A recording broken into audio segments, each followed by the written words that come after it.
de todas las corrientes marxistas o enfoques marxistas que hay actualmente en la academia.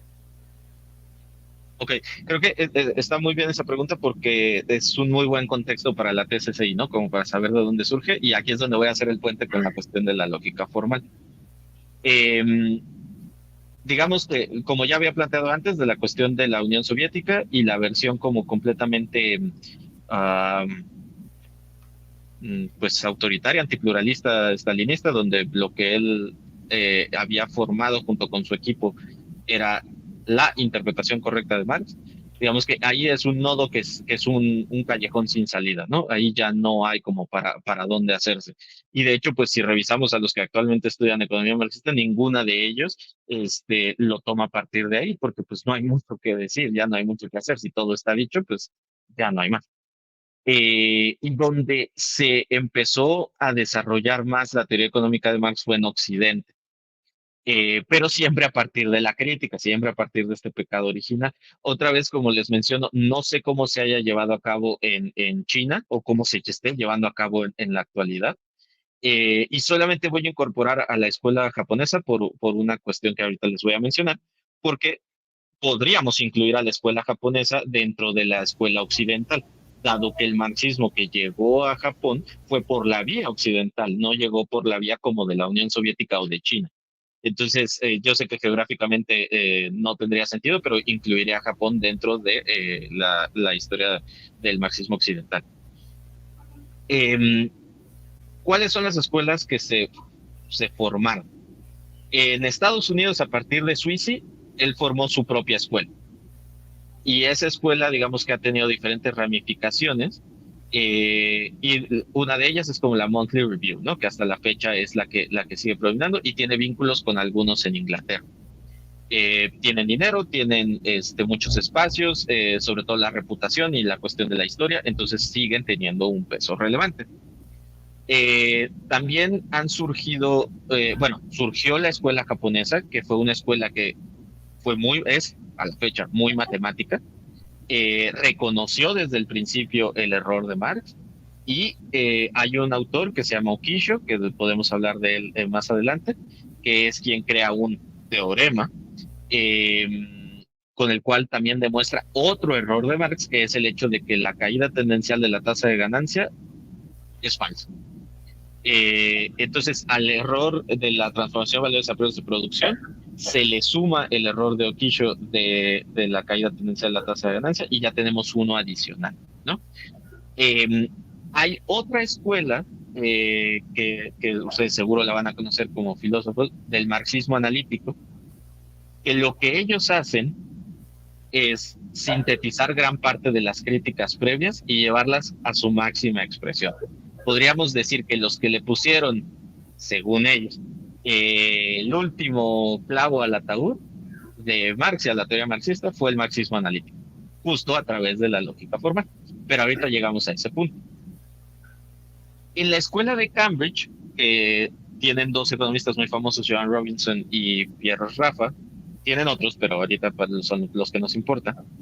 Rafa genera una formalización matemática y una versión diferente de la economía y que es muy crítica de la teoría neoclásica o de la ortodoxia. Eh, Él concibe el equilibrio similar a como lo hacen ellos, pero tiene sus diferencias y a partir de esas diferencias también presenta críticas a la teoría neoclásica que a la fecha tampoco se han podido superar.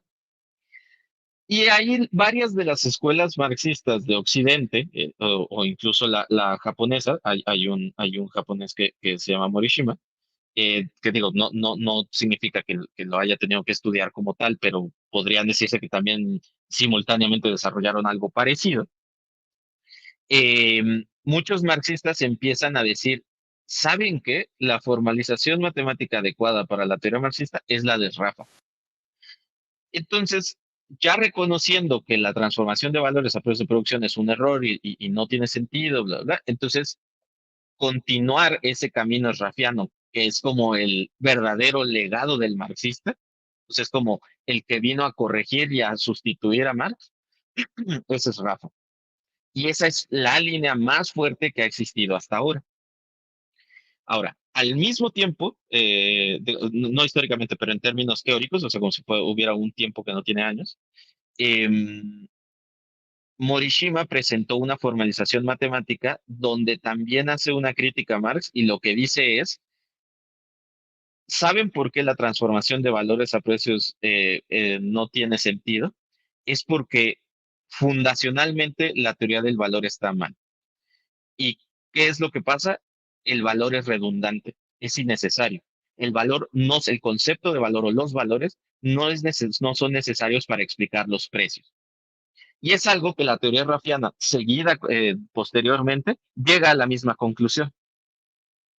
Y el marxismo analítico lo que hace es dentro de tanto desde la línea lógica, de la lógica formal, como desde la línea matemática, sintetizan todas estas críticas y se pueden resumir justo en estas. La teoría del valor es redundante, es innecesaria para explicar los precios.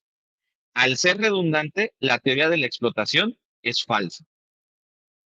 En realidad, lo que existe es una teoría del excedente.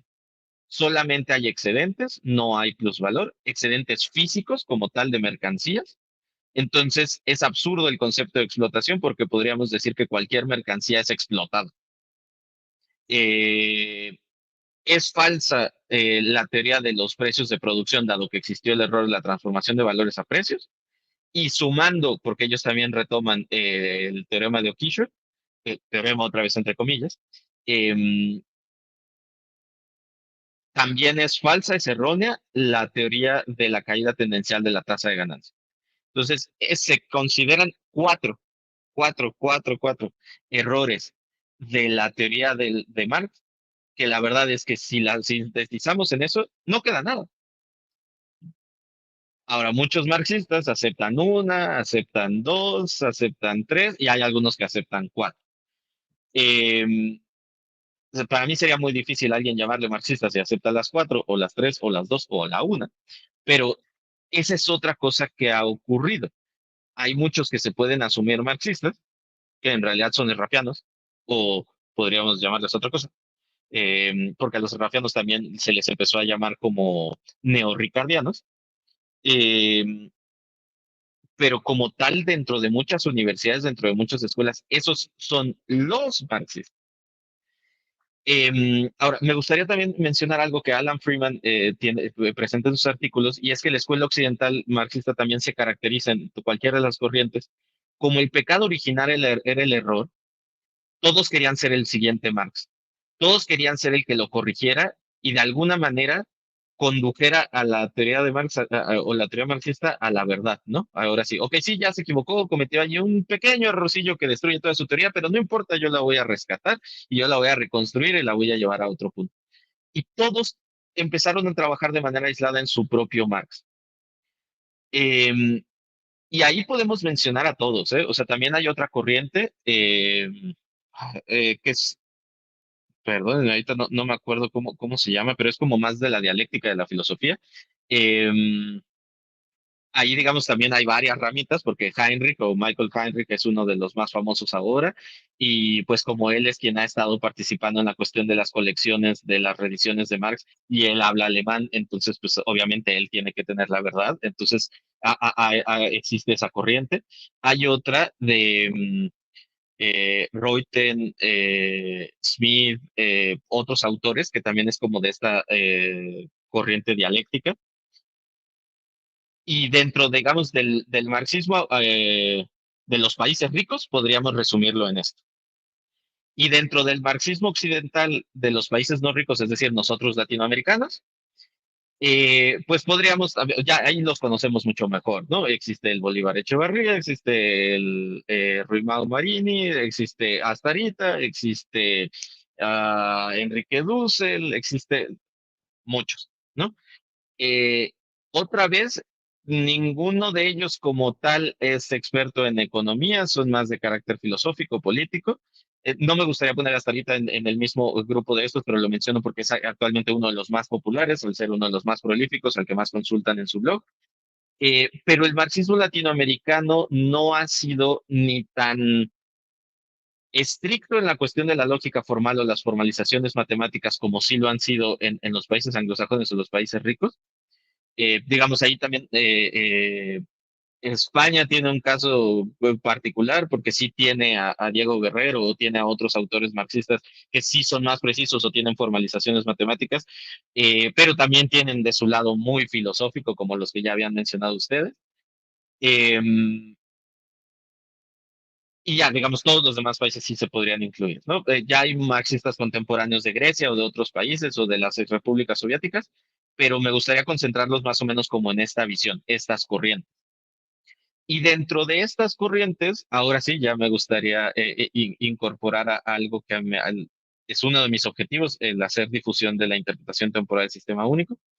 Surge esta interpretación temporal del sistema único en los años 80, a finales de los años 80. Y me gustaría contarles una anécdota de cómo surge. Surge de manera también coetánea entre Alan Freeman y Andrew Klein. Andrew Kleinman en Estados Unidos, Alan Freeman en Inglaterra. Y Andrew Kleinman ocurre cuando él está en su doctorado. Alan Freeman tiene una historia personal muy interesante, pero él ya surge cuando él ya, digamos, es mucho más estudioso. Él llevó a cabo trabajo de la vida real también en programación para el gobierno de Inglaterra, para la City of London. Y de manera simultánea empiezan a hacer una formalización matemática de Marx distinta a la de los otros y se encuentran con que, vaya, tal vez Marx no se equivocó.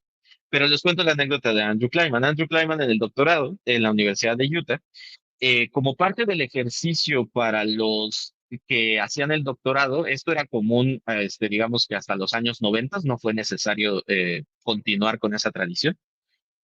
Tenían un jueguito, yo lo veo como un jueguito, y el jueguito es refuta a Marx. Era como una tarea.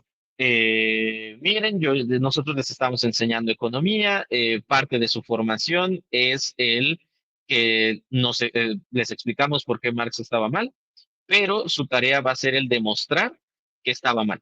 Y entonces todos lo hacían tal cual, era como este mismo conflicto psicológico de los libertarios de estar refutando a Marx eternamente, digamos que también ocurría acá en este jueguito. Em, y, y entonces, bajo las mismas herramientas matemáticas, podían refutarlo año tras año. Entonces, imagínense un profesor que dejaba esa tarea, tenía 5 estudiantes, este semestre lo refutaba, siguiente semestre lo refutaban, y era exactamente lo mismo, pero se hacía una vez tras otra, tras otra. Pero esa repetición sí genera esa ritualidad sí genera el que se convierta en verdad, ¿cierto? Y entonces Andrew Kleinman, sin ser un experto en Marx ni nada, resulta que hace una pequeña variación, digamos que al inicio solo era como una cuestión matemática, que después ya se convirtió en una reinterpretación completa de Marx. Resulta que él incorpora la variable tiempo. Y resulta que él incorpora el que no sean dos sistemas, uno de valores por un lado y otro de precios por otro lado. Y al hacer esas dos cosas, que de ahí la interpretación toma de sistema único, porque ya no hay dos sistemas separados de valores y precios, sino uno solo, que se determinan o interdeterminan temporalmente, es decir, los valores determinan los precios determinan los valores y así sucesivamente en el tiempo. Y resulta que todas las conclusiones de Marx se siguen de sus premisas. No hay inconsistencia interna, no hay contradicción, no hay error y las 4 críticas que mencioné antes son refutadas, solo bajo una nueva formalización matemática. Y entonces ahí él saca 2 artículos con su compañero del doctorado, con quien se percata de esto, con Ted McClone. McClone posteriormente ya no continúa trabajando y Andrew Kleinman sigue su camino solo. Y resulta que pues hay ese descubrimiento. Y Alan Freeman al mismo tiempo lo había hecho y pues tienen ese descubrimiento, reinvención, como le podemos llamar. Y es algo pues épico, digamos, dentro de la historia de la economía marxista, porque entonces lo más importante de esta teoría es que no hay pecado original, o de esta interpretación, mejor dicho, de esta interpretación, no hay pecado original, pero el marxismo occidental desde entonces se ha basado en el pecado original, los errores de Marx. Pero, y entonces, si no se equivocó, entonces, ¿qué es del marxismo occidental? O sea, es como un problema existencial, o sea, tal cual, entonces, ¿qué somos y para dónde vamos? Porque ya habíamos corregido a Marx, cada quien con su propio Marx durante muchos años. Al grado en que cuando empiezan ellos a divulgarlo entre el marxismo académico, ¿no? Porque siempre fue un círculo muy pequeño, les dicen, no, ustedes son unos marxistas ortodoxos, son unos marxistas eh, fundamentalistas, son unos marxistas, empiezan a tener como muchos adjetivos. Pero en esencia es tratar de hacerlos a un lado, o como de censurarlos, o como de opacarlos. Es que no puede ser que Marx no se haya equivocado. Obviamente Marx se tuvo que haber equivocado. Eh, y entonces a partir de ahí, ya digamos, a partir de los 90 comienza una nueva etapa. Y es esta etapa donde la TSCI se empieza a enfrentar con todos los marxistas occidentales previos, ¿no? Por ejemplo, en 1995 sacan un libro que se llama Marx and Non-Equilibrium Economics, que podríamos traducirlo como Marx y la economía sin equilibrio. Eh, yo traduje ese libro por capítulos, están en el blog de Tiempos Críticos de WordPress. Cada uno de los capítulos está publicado por separado, no hay como que la antología. Eh, Ahí contribuyen Andrew Kleiman, Alan Freeman, Guillermo Carchedi, que es italiano, Alejandro Ramos, que es costarricense. Estoy olvidando a varios autores, un latinoamericano y una señora que me parece que es europea. Perdón por no estar recordando todos los autores, pero ese libro es como fundacional para la TSCI, porque es donde se presenta por primera vez bajo el cuerpo de colaboración de varios marxistas esta interpretación.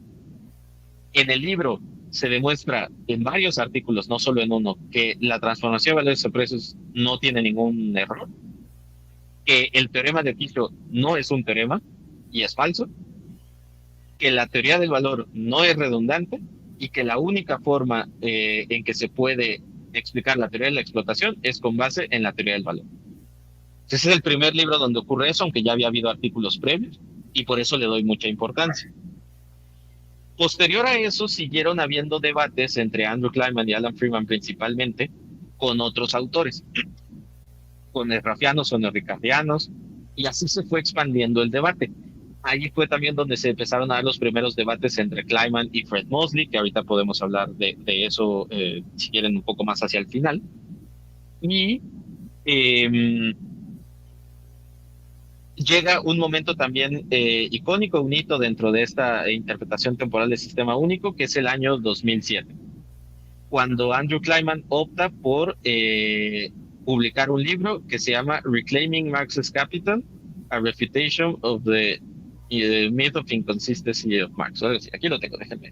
Pero sí, of the Myth of Inconsistency. Entonces aquí está.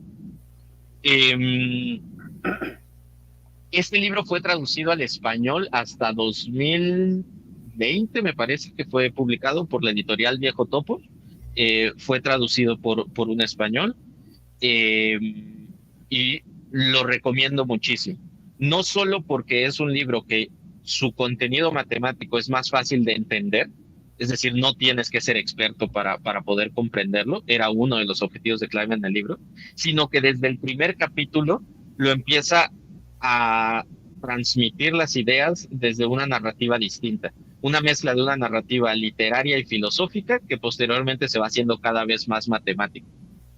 Y él, tal cual como lo dice el subtítulo del libro, que en español fue traducido como La reivindicación del capital de Marx, una refutación del mito de la inconsistencia. Tal cual como lo dice el subtítulo, él refuta el mito de la inconsistencia o de esta contradicción dentro de la lógica de la teoría de Marx, como un todo. Y entonces él, dentro del libro, incluye la parte donde él lleva a cabo un trabajo de exégesis, de hermenéutica, de interpretación del Capital de Marx para tratar de encontrar qué fue lo que realmente dijo Marx con su respaldo interpretativo y cómo fue que lo reinterpretaron los otros. ¿no? ¿Dónde estuvo esa deformación, esa distorsión, esa tergiversación que convirtió a Marx en otra cosa de lo que no era él?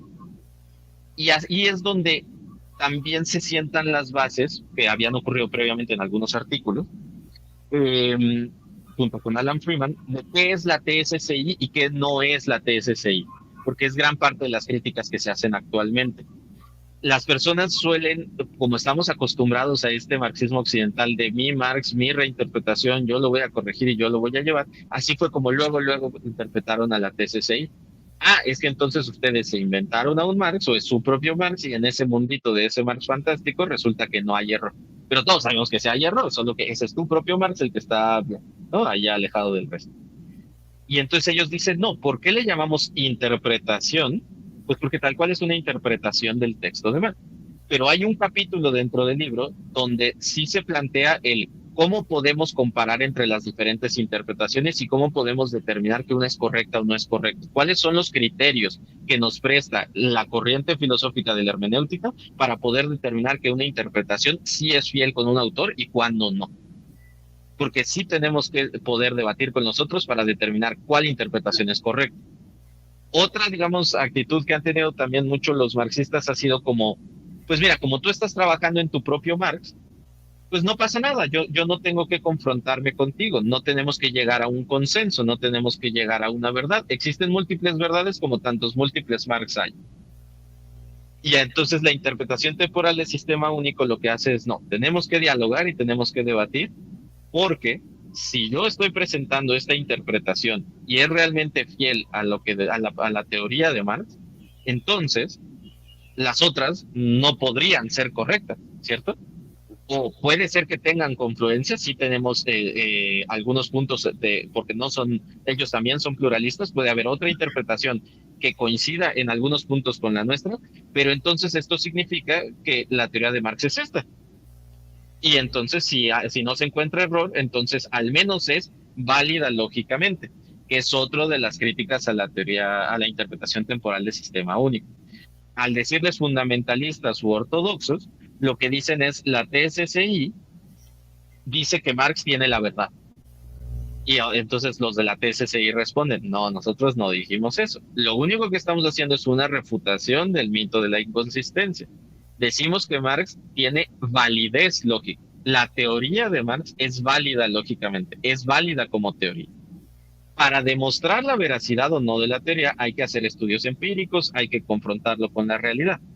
Pero no podemos descartar a Marx como hace la escuela neoclásica u otras, de antemano a Marx, porque tiene una falla, una inconsistencia lógica, que es lo que sí hacen las otras escuelas. ¿Para qué enseñamos a Marx su argumento en las universidades si ya se demostró que tiene una inconsistencia interna? Él mismo se contradijo. Entonces lo que la TSCI dice es, a ver, esta interpretación permite regresar, reivindicar la lógica interna de Marx, la lógica de su teoría, y por consiguiente, al ser válida, es posible enseñarla, porque entonces ya podemos ponerla al nivel de las otras teorías a contender porque sí explica la realidad. Tal vez sea falsa en algunas cosas, tal vez sea verdadera en otras cosas, pero es lógica, es válida lógicamente. Sí tiene una consistencia interna, que era lo que les decía.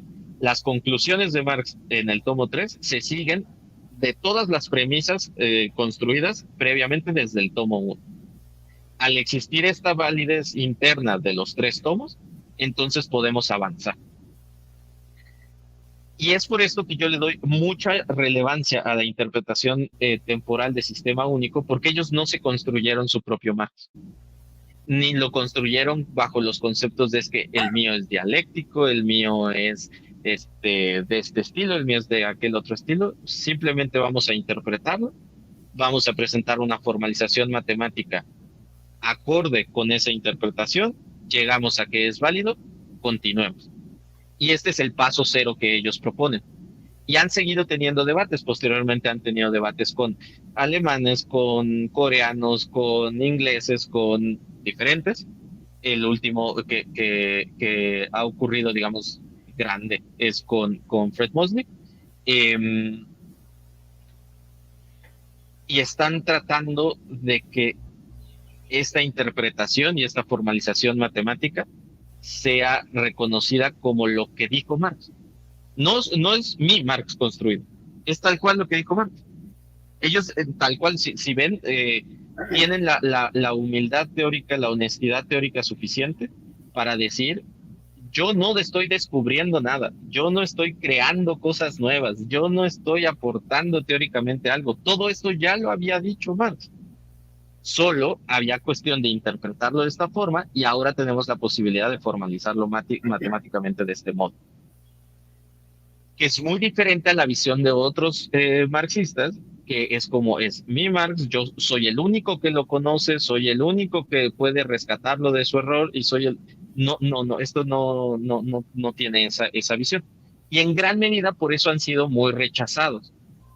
En alguna plática que yo tenía, le comentaba que creo que muchos profesores han rechazado esta interpretación porque imaginemos que llevan 20, 30, 40, 50 años trabajando en su propio Marx, en los propios errores, en toda esta cuestión, y llega una interpretación que les dice, oigan, es que ustedes tergiversaron a Marx, o sea, aplicaron un esquema que no le correspondía a él, conceptos que le eran ajenos, y además le aplicaron una formalización matemática que le corresponde a otras corrientes, a otras teorías, pero no a la misma visión que tenía Marx, que era más o menos lo que les decía el esquema de producción, circulación, distribución. Estos profesores siento que muchos de ellos también entran en este problema existencial del marxismo occidental de y entonces qué somos, y entonces quiénes somos, y entonces qué hemos hecho, y entonces qué he hecho de mi vida, qué contribución he dado. Y no, la verdad, yo sí lo planteo como es algo muy humano y es algo que yo poniéndome en sus zapatos, pues sí, es muy fuerte, ¿no? Es muy duro. Porque entonces tú creías que habías hecho una contribución a la teoría de cierto tipo y resulta que tal vez no. Y entonces, pues ha de ser frustrante, ha de traer mucha impotencia y lo que sea. La respuesta que yo tendría ante eso es equivocarse es un camino más hacia la verdad. Eh, Cometer alguna variación o lo que sea es un camino más hacia la verdad una vez que la identificamos. No fue un desperdicio, no tendría por qué ser frustrante, no tendría por qué ser impotente, sino sería mucho mejor humilde teóricamente decir, me equivoqué, pero mi error sirvió y ahora voy a hacer que ese error sirva para algo. Sin embargo, no es la actitud que se está tomando. La actitud es otra vez hacer a un lado a la interpretación temporal del sistema único y hacer como si no existiera. Entonces, ustedes van a seguir leyendo durante los próximos años a muchos autores que nunca van a mencionar a la interpretación temporal del sistema único, van a hacer silencio total, como si no existiera, a pesar de la gran relevancia que tiene. En lugar de dialogar con ella, en lugar de criticarla, en lugar de identificar tal vez sí que sí tiene cosas positivas, y es por eso que, digamos que yo opté a partir de cierto punto, el poder traducir la mayor cantidad posible de textos de la interpretación temporal del sistema único. En algunos de esos textos, por ejemplo, incluso todos los pasos del desarrollo matemático que se saltan los autores los pongo para que las personas puedan ir del paso uno al resultado. He buscado que se publiquen libros, digamos, me he convertido más como en un divulgador de esta interpretación, porque al principio en el libro que ustedes mencionaban que publiqué junto con Alan, siento que tal vez estábamos cometiendo el mismo error del marxismo occidental como de hacer nuestro propio Marx. Curiosamente nosotros cuando hicimos ese libro teníamos como intuiciones o nociones de lo que era la interpretación temporal del sistema único, claramente no llegamos a ese nivel, cometimos varios errores y no pudimos concretarlo en eso, pero en el momento en que descubrimos la interpretación temporal del sistema único y nos identificamos con ellos, decir, no manches, pues íbamos hacia el mismo lado, lo estamos interpretando muy parecido, tal vez no estaba loco, porque cuando yo leía a los otros marxistas decía, pues es que esto no tiene nada que ver con lo que dijo Marx, no estábamos locos, hay alguien más que dice lo mismo, y lo dijo hace 30 años, ¿no? Nosotros estábamos en la licenciatura cuando lo descubrimos, ya habíamos terminado el libro, cuando descubrimos el libro de Kleiman, y de hecho ni siquiera lo pudimos leer en ese momento porque no teníamos dinero para pagarlo, y lo pudimos leer hasta después. Dijimos, wow, o sea, esta interpretación es muy relevante hacia el futuro, no hay necesidad de seguir por el otro camino que nosotros estábamos tomando, y entonces dijimos, entonces vamos a aprender de lo que ellos ya hicieron. Y después de que aprendí de lo que ellos ya hicieron, entonces dije, ahora hay que divulgarlo, porque en Latinoamérica, en España, en todos los que hablamos español, no se conoce. Y a la fecha no se conoce y no se enseña en las universidades y no se dice nada. Entonces, ha sido gran parte del esfuerzo que he hecho los últimos años y la verdad, o sea, cualquiera que escuche esto, lo invito a leerlo sin ningún sesgo, no me crean, solo léanlo. En la página de Tiempos Críticos pueden ingresar, leer las traducciones que he hecho. Si saben inglés es mucho mejor, lo pueden leer directamente en el idioma. Si requieren apoyo con la cuestión matemática, tengo algunos otros trabajos que lo simplifican o dentro de las mismas traducciones vienen ahí los desarrollos y si no, pues me pueden consultar y con mucho gusto podría ayudarles digo, si es que puedo, eh, a comprenderlo mejor. Claro, Sí, de claro. hecho en los comentarios